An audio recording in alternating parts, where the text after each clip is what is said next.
Welcome to another episode of Catholic Culture and Faith. Today we'll be continuing our discussion on how to love our neighbor, and we'll be focusing on compassion and patience, and how these two traits can make you more successful in loving your neighbor. As Catholics, we must not forget the biggest ally we have to help us learn how to be patient and compassionate, and that is Jesus Christ.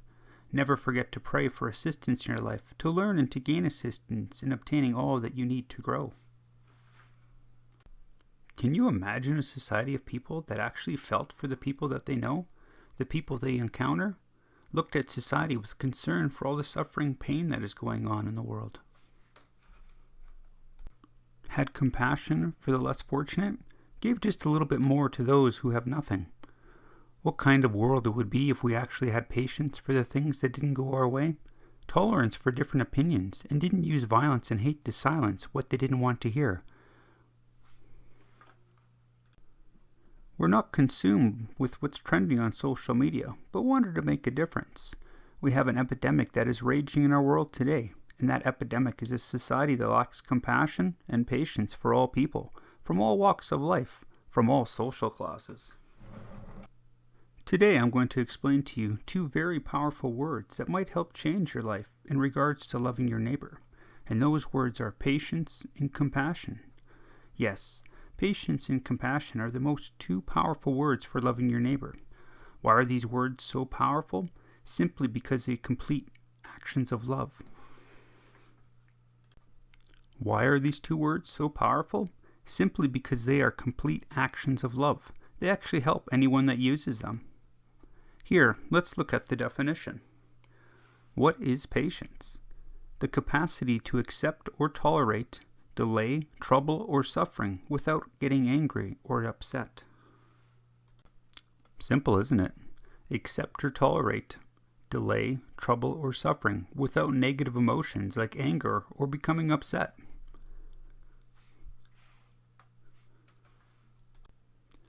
What this says to me as a Christian is that having patience is carrying my cross. To actually love my neighbor, I have to carry my cross by being patient with all people that I encounter. We have to learn to be humble in everything that we do and accept or tolerate what comes at us and not letting it affect us. Not disrupting our focus on heaven by letting us become upset or angry.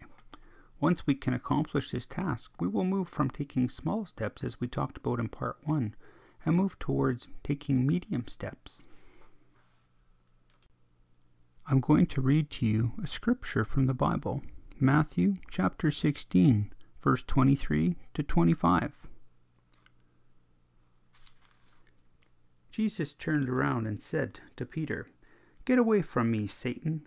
You are an obstacle in my way, because these thoughts of yours don't come from God, but from human nature." What does the scripture have to do with loving our neighbor? Well, when you become upset or hateful, or allow others to affect you, this is not of God. You're not focusing on heaven, or following the commandment to love your neighbor as yourself. We are called to love, so follow God's way, and stay away from the way of the earth, and the evils of the earth. Let's move on to our second topic for this episode, compassion. What is compassion? Compassion is sympathetic pity and concern for the suffering or misfortunes of others. Well, let's look at this definition. What does sympathetic pity mean? Well, sympathetic pity means feeling, showing, or expressing sympathy. Let's break it down a bit further. What does sympathy mean? It means a person having feelings of pity and sorrow for someone else's misfortune. So sympathetic pity is basically feeling for or empathizing.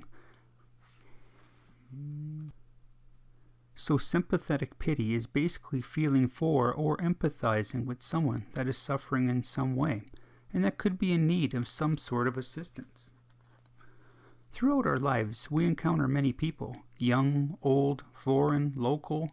We get to see the best in people, and sometimes we get to see them at their lowest. We have to stop and realize that being compassionate is a major part of loving our neighbor. If we do not help where there is suffering and hardship and guide the future generations to do the same, what will our world become? Not all compassionate acts have to be major. It can be as simple as listening to someone vent that's having a hard day, to comforting a friend or a coworker going through a situation and needs advice. Just remember, we need to teach and mentor our future generations to be compassionate and to continue the works of mercy as we are commanded to do so in the Scriptures, to assist when we are able to, and where we are. So what does patience and compassion have to do with loving our neighbor? Everything. If we are going to love people, even our enemies, we have to be patient and to assist where we can in what we hear, see, and have to deal with. Just remember to focus on heaven, stay calm, and have tranquility in all you do, and to pray and ask Jesus for assistance and for guidance. How does patience and compassion fit together in loving our neighbors? I like to look at it this way. Patience is carrying our cross and loving our neighbors through all issues in life. Compassion is when we help our neighbors with empathy, with all that they are going through, and help carry our neighbors' crosses and assist them in some way. Essentially, we are loving them, but doing works of mercy and helping them. We might still have to carry our cross and be patient to be a good neighbor and to love them, but we need to take the time to be there for them.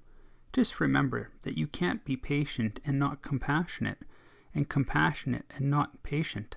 They complement both sides of loving your neighbor. Thank you for taking the time to listen to us today. I encourage you to view some of our other videos. Stay tuned for part 3. From all of us here at Catholic Culture and Faith, stay strong, stay faithful, stay united. Loving your neighbor is what we do, and so can you.